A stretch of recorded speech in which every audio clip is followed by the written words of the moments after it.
জিহাদ হাওলাদারকে সঙ্গে নিয়ে আজিম হত্যার ঘটনার পুনর্দৃশ্যায়ন করেছে ডিবি ও ভারতীয় সিআইডি দল।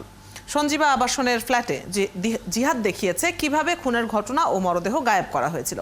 পরে কৃষ্ণমাটি এলাকার বাগজলা খাল পরিদর্শন করে ডিবি প্রধান হারুনুর রশিদের তদন্ত দলটি।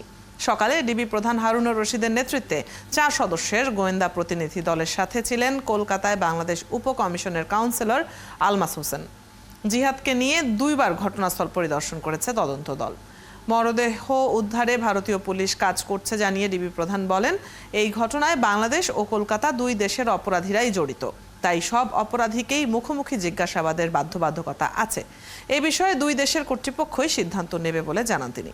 আনারের দেহাংশ খুঁজে পাওয়ার ব্যাপারে আশা প্রকাশ করে হারুন বলেন, পশ্চিমবঙ্গের পুলিশ ও সিআইডি একযোগে কাজ করছে, তারা অনেকটাই এগিয়েছে।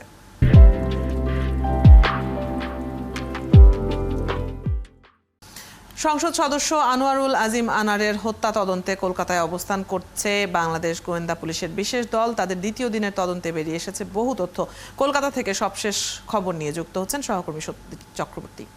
সত্যজিৎ, এরই মধ্যে আমরা জেনেছি যে কসাই জিহাদ হাওলাদারকে সঙ্গে নিয়ে আজিম হত্যার ঘটনার পুনর্দৃশ্যায়ন করেছে ডিবি এবং ভারতীয় সিআইডি দল। এরপর তাদের পদক্ষেপ কি জানা যাচ্ছে? দেখুন, এই মুহূর্তে কিন্তু যেখানে পশ্চিমবঙ্গের গোয়েন্দা দল সিআইডি, সেই সিআইডির যে কেন্দ্রীয় সিআইডির যে সদর দপ্তর ভবানী ভবন, সেখানে কিন্তু জিহাদ হাওলাদারকে জিজ্ঞাসাবাদ করছে ডিবি প্রধান সহ তদন্তকারীরা। তো আপনি জানেন যে 3 জনের কিন্তু একটা প্রতিনিধি দল এসেছে, যার নেতৃত্বে দিচ্ছেন ডিবি প্রধান হারুনুর রশিদ, এবং গত 2 দিন ধরে কিন্তু দফায় দফায় তদন্ত করছেন। গতকালও জেরা করেছেন, আজ সকালে সঞ্জীবা আবাসনে গিয়ে ঘটনার পুনর্দৃশ্যায়ন করেছেন। সেখানে জিহাদ হাওলাদার কিন্তু দেখিয়েছেন কি করে সাংসদ আনারকে আনা হয়েছিল, তারপর তাকে খুন করা হয়েছে, তার হাড় মাংস কি করে আলাদা করা হয়েছে, এমনকি তার মাংসের বেশ কিছু অংশ কিমা করে কিন্তু যেটা কোমটের মাধ্যমে ফ্ল্যাশ করা হয়েছে, এবং অন্যান্য তার শরীরের যে দেহ অংশ সেগুলো কিমা করে বাইরে নিয়ে যাওয়া হয়েছে কিভাবে, সেই সমস্ত ঘটনার দৃশ্যায়ন কিন্তু আজকে হয়েছে। এবং তারপর সেখান থেকে সঞ্জীব আবাসন থেকে যাওয়া হয়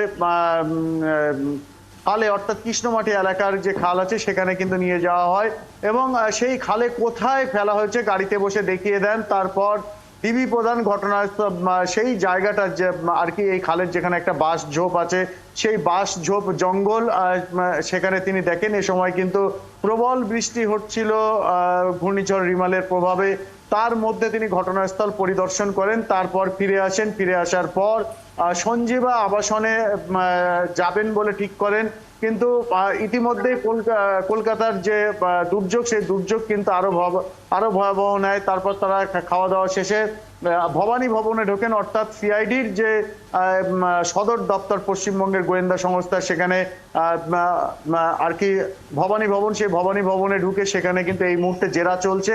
আরো বেশ কিছু তথ্য, বিশেষ করে সাংসদের মাংসের টুকরো না পাওয়া গেলে তার হাড় এবং মাথার খুলি পাওয়া যাবেন, এমনটা কিন্তু সূত্রের খবর। অর্থাৎ যেখানে ফেলা হয়েছে সেই সমস্ত জায়গায় তল্লাশি করা হবে। কিন্তু এই খালের আশেপাশে তল্লাশি তো চলছেই, একটা লম্বা সময় ধরেই আমরা দেখছি যে সেখানে তল্লাশি চলছে।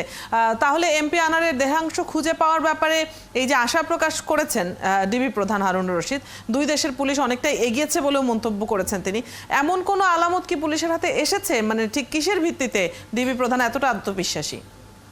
আসলে দেখুন, দেহের যে অংশগুলো পচনশীল দ্রুত, সেই অর্থাৎ মাংসগুলো কিন্তু ফ্ল্যাশ করা হয়েছে এবং কিছুটা খালে ফেলা হয়েছে, কিন্তু তার দাঁত এবং মুখের অংশ আপনি জানেন এগুলো কিন্তু দ্রুত নষ্ট হয় না, সেগুলো অন্যত্র ফেলা হয়েছে। যেটা বলা হচ্ছে যশোর রোডের আশপাশে কোনো একটা এলাকায় কিন্তু ফেলা হয়েছে। সেই জায়গায় আজ রাতে ফের কিন্তু সন্ধান করা হবে এবং সাথে করে নিয়ে যাওয়া হবে।